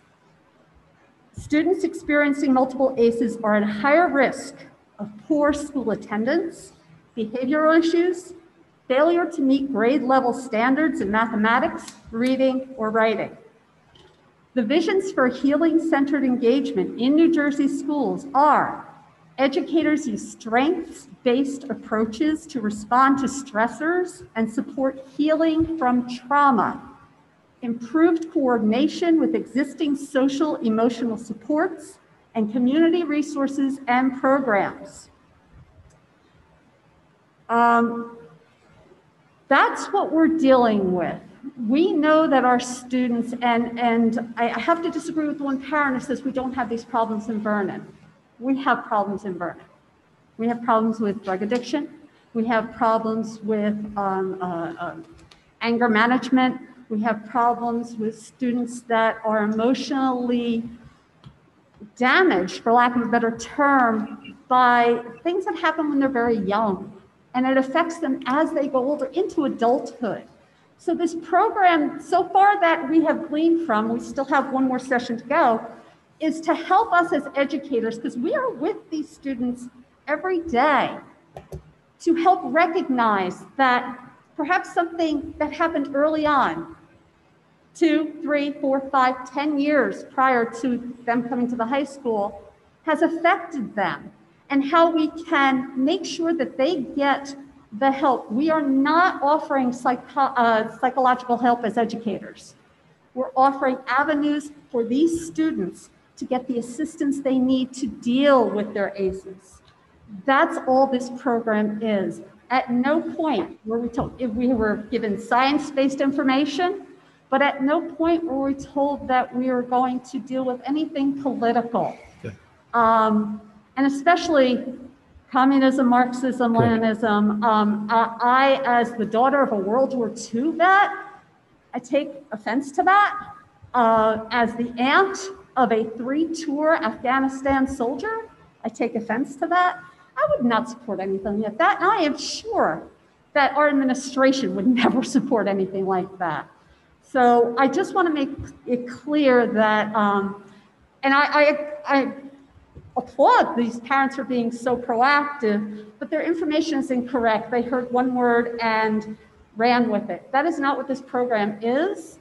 I am hoping to get, as an educator, better in tune with signals that my students are giving, so I can assist them to get the help that they need to handle the issues that they're having, and hopefully to help them become better students and better citizens. Thank you. Mrs. Smith, thank you. Thank you. Wouldn't you say that sitting through the first 2 sessions, it was more about teacher awareness of, Absolutely, absolutely. of what the signs are when a student is struggling? And the science behind how adverse childhood experiences can affect these students. Right. It's not, I mean, I believe probably everybody in this room can look back to some one thing. Yes. And we don't realize how it affects us, but it affects us. Yeah. So it's to acknowledge that and to just give our students a better avenue and someone that that we can help gear them to the help that they need. Yeah. Thank you Yeah, very I just much. felt there was an awareness program for our It staff. is. I am not a psychologist, a clinician, and I do not claim to be, and I don't want to be. That's not what I am. Right. I'm an educator, and my job is to assist my students in every way possible. And this, I hope, is going to help me do so. Thank you very much. Thank you, Ms. Smith. Any other public comments from members of the audience who are here in person?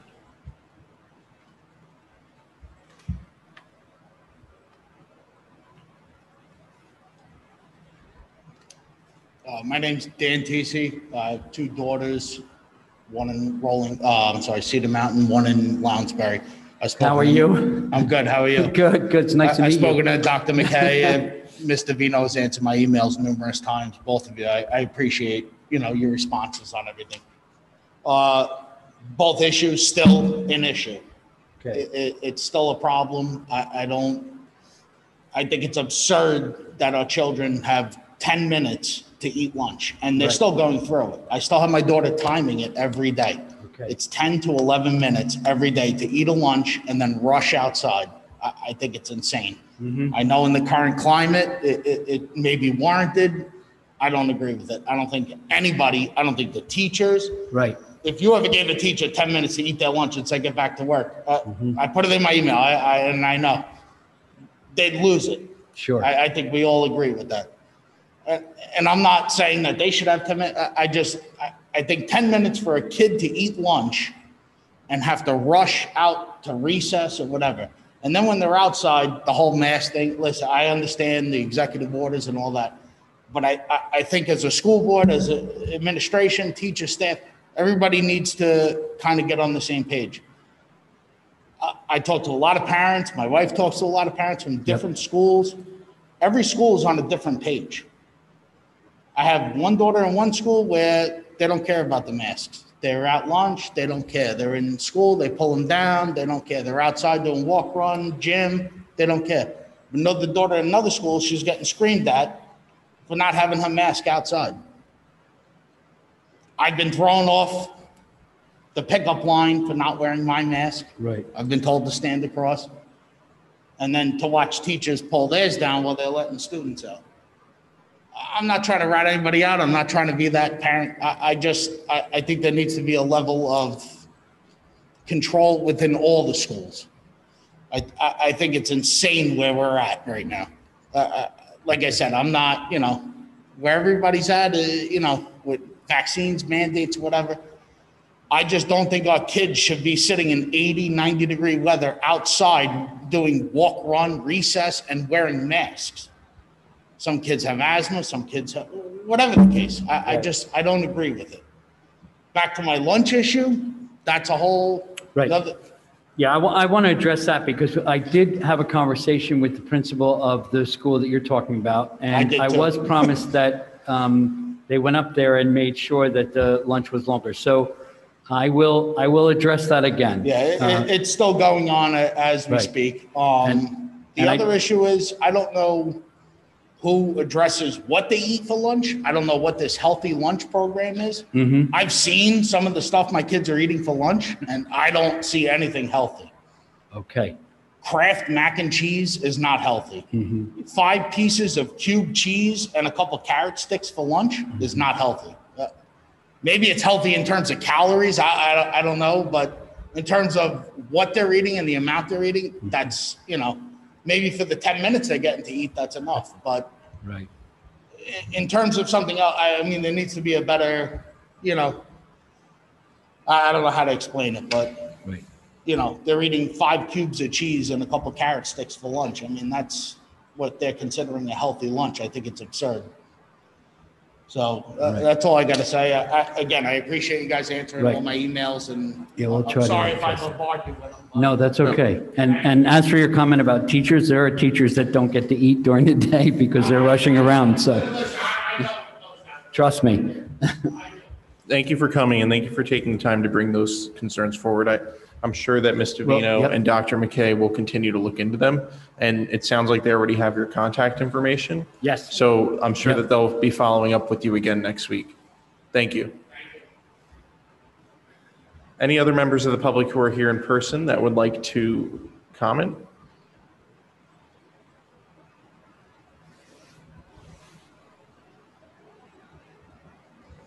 Yeah, I'm not going to take too long because I think most of what I wanted to say was conveyed by the letters that we sent in earlier. I do want to apologize for that. Wasn't intending this to be a half-hour filibuster, but yeah. But I just wanted to talk for a minute about the program. It's really been an amazing impact on the kids I went there with. The kids now, I got 2 brothers in it, and both of them I've seen really flourish. Especially now, it's been really hard with COVID to do all the things they normally get to do, but the amount of work hours of these kids are putting in just online in Discord, talking online it's really been amazing. It's really awesome to see that after I left, it's still continuing on.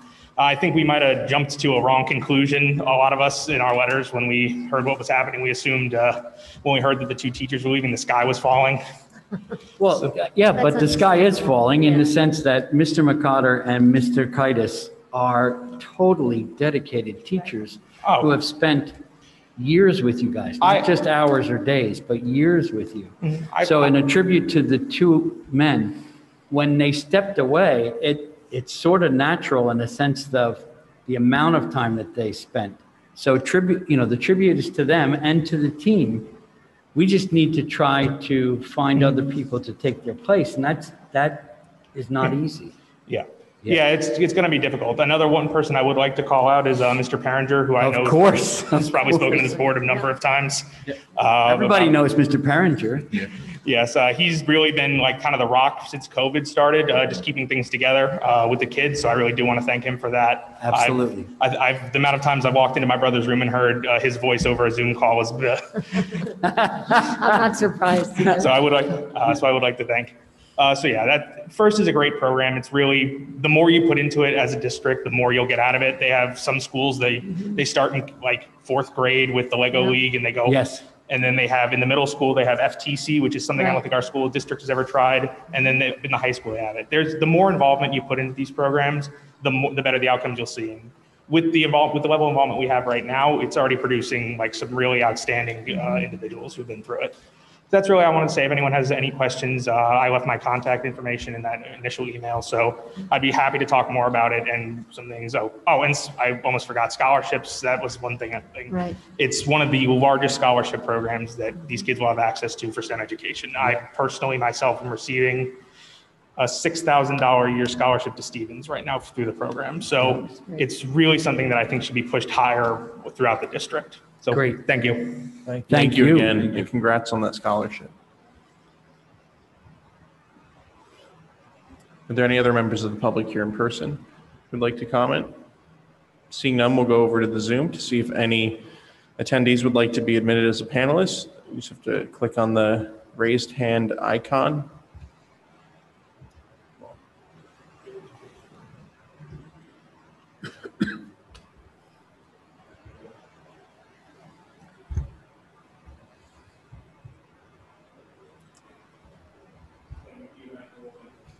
Okay, is it my turn? Yes. Okay, all right. There he is. Well, I talk about the same stuff the kids talked about. I just want to come up with a solution, maybe. I talk a lot with the on Chief Delphi with other mentors, and other districts are in the same situation that we are in. And it's not only, and it seems it also holds true for our district, it's not only for robotics, but for a lot of other after-school programs. And what some districts have started to do is to more involve non-teachers as coaches. And as it was described to me, what is necessary to do that, because we have in town, the PL is all non-teachers who are coaching all kinds of things. And then there are a lot of community teams that mean that are like FIRST robotics teams that are not associated with the school. But inside the school, what needs to be done to involve the parents is 2 things. First, the board has to instruct the in our case, I think the business administrator would be the right person to reach out to the insurance company, because, for example, for me to be alone with the kids is an insurance issue, to change the policy and what's involved in that. And in most cases, I haven't found a single one in New Jersey, but all over the United States, it's not a big deal. And then the insurance company will advise the board to do that. You have to change a policy to do A, B, C, and D. So it is a Board of Ed thing, and that's why I'm coming to you directly with that. In that case, then, if you, for example, don't have anybody for robotics or for chess club, you can go out to the public and say any parents or retired people like me want to volunteer. And then you inform those people about the policies. Some require training, reports, and whatever you want to do. So that's then up to you, and it's what the insurance company wants to do. So that was my main thing here. Maybe we can do something like this here, and the whole thing would go easier then, because it might be easier to find, well, for starters, like to speaking for robotics, I can take over a lot of the load by myself, and I have no problem with this. And for anything else, we can involve the public, and some of the parents of robotics kids could then participate too, or uncles or stuff like that. Right. So something to consider. Right? I'm done. Martin, Ms. Davino and I have been having conversations all week about these subjects. So we're working very hard on that, and we appreciate everything that you do for the kids. Just when you started to speak, they started to laugh because they recognized your voice coming through to them again. So thank you for all you do. You're welcome, man. I know whatever I can do, I do. All right? Yes, sir. Okay. Thank you, Mr. Perringer. Are there any other members of the public attending via Zoom who would like to comment at this time?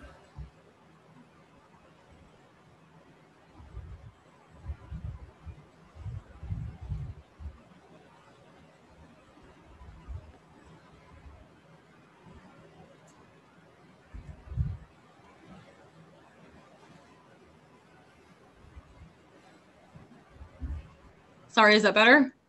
Yes, we can hear you now. Okay, sorry about that. My name is Megan Minter. I have two students. I have one at Rolling Hills, one at Cedar Mountain. And I just wanted to express my concern for, like Danny had reached upon earlier, the masks outside. It's a big concern of mine, as my students have both come home saying that they're dizzy at school. They're dizzy throughout school afterwards, and they don't get a lot of times. At Cedar Mountain, they are allowed to pull it down a little more. They have a little more leniency there, but at Rolling Hills, it's a 20-second, pull the mask down, put it back up, continue running. Sweat is dripping into the mask. They're breathing in the bacteria. And it's a big concern of mine. I know it's a big concern of other parents that I have definitely spoken to numerous times. I tried to reach out to the Board of Health. I got no response from them. I do know that other school districts, other schools in the district, Byram, where my niece goes, they are allowed to take their masks completely off. They were given the go-ahead by the Board of Health. So my question is, has Vernon given the go-ahead to do that? If so, why was it turned down by the school?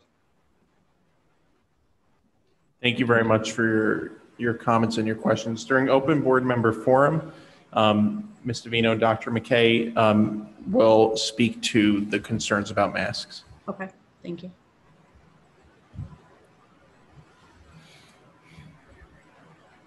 Are there any other members of the public who would like to comment at this time? Okay, seeing none, we'll close it to the public at this time. Item M is open board member forum. Ms. Davino, I know there were a number of questions asked during the two public comment sections, so I want to give you the floor to begin. I have to say it was difficult waiting, but I waited my turn, so thank you. Yes. Thank you. So I will keep the remarks brief because it's earlier than usual for the board members and I, but I did want to respond to a few folks who mentioned things. So I think it was Ms. Mishak who spoke first about the Healing Center and engagement. I hope I didn't mispronounce her name, but I will check the record and get back to her. She did share her comments with me earlier. So I will reach back to those parents. I just wanted to reiterate some of the things that Ms. Smith, the president of the VTEA, spoke about. The Healing Centered engagement has nothing to do with activism or with protests or anything like that. In fact, from probably the same article that was quoted earlier, it says this is a salutogenic approach focusing on how to foster and sustain well-being. Based in positive psychology, healing-centered engagement is based in collective strengths and possibility, which offers a departure from conventional psychopathology, which focuses on clinical treatment of illness. So like Ms. Smith said, this is not about treating illness.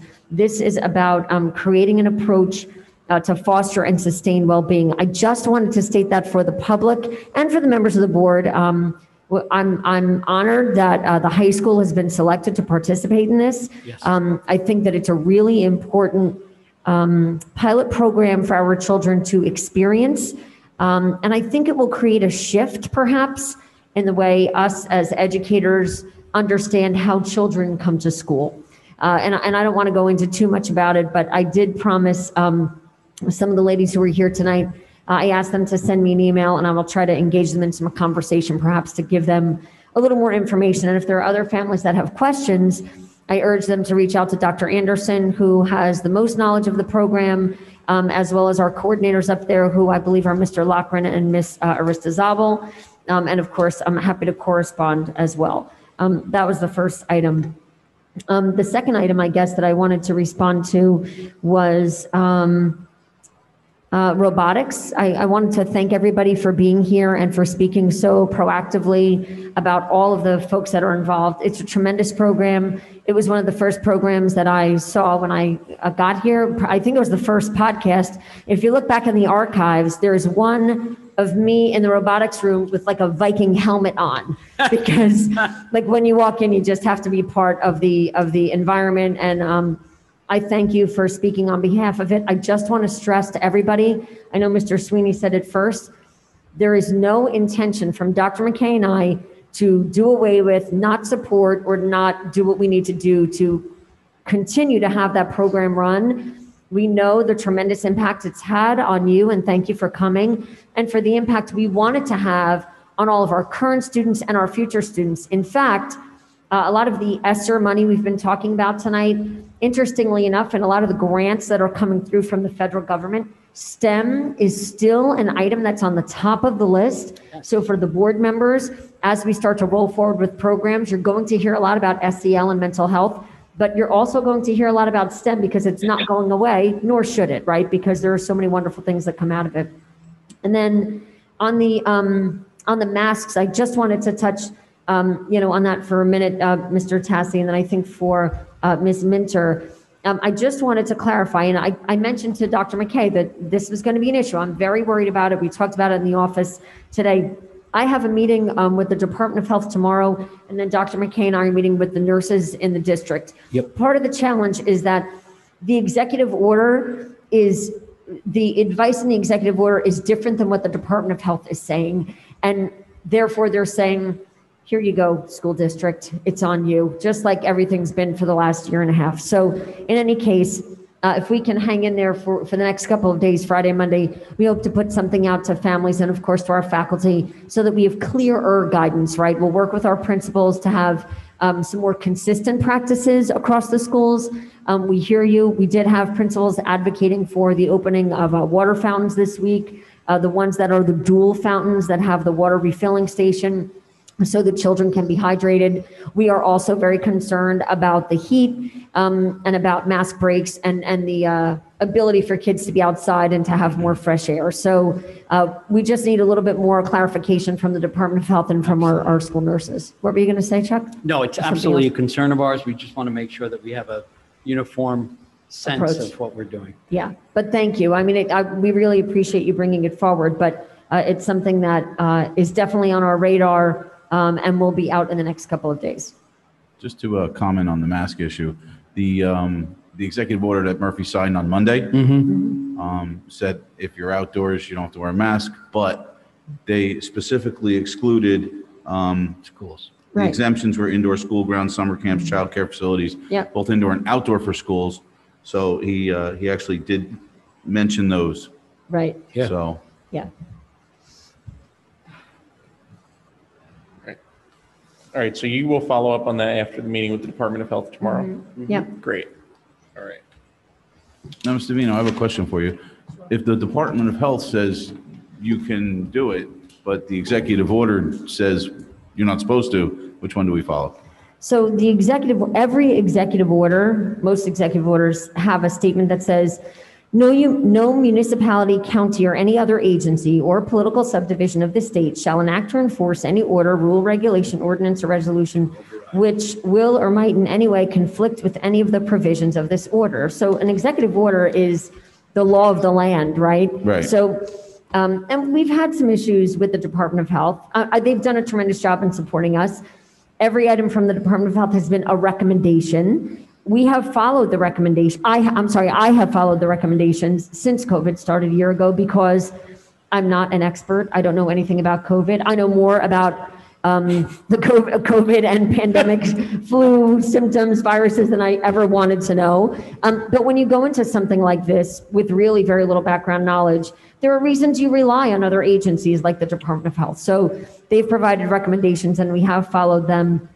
But the executive order is the overarching document. And in fact, we look at the EOs for everything from mask wearing to graduation ceremonies to end of the year, events like proms. I mean, when we hear that something is coming out, we're looking for it in our email immediately. And then, we have, luckily they get sent to us by a number of different, groups like the County Department of Ed sends it. But we are meeting tomorrow as a county with the Department of Health just to make sure that the guidance is really clear. In fact, Department of Health issued K-12 schools guidance 2 days ago, and then they revised it again today. So we're almost back to where we were a year ago, where the revisions from the Department of Health are coming out really rapidly. And some of them don't have to do with this, Mr. O'Donnell. Some of them have to do with quarantining after travel. It really depends, but they're detailed and you have to go through all of it. And then they change depending on what color we are. So if we're yellow, there's one set of provisions. If we're green, there's another. And if we're orange, there's another. So we're going to circle the wagons and make sure that we're all on the same page with the Department of Health, as well as our nurses, who I think have been tremendous through this whole thing and really kind of they're really the glue that's held us all together to make sure that we get something out to our families so that things are a little more clear. I anticipated this was going to happen, but thank you for bringing it up. Thanks. Anything else for open board member forum?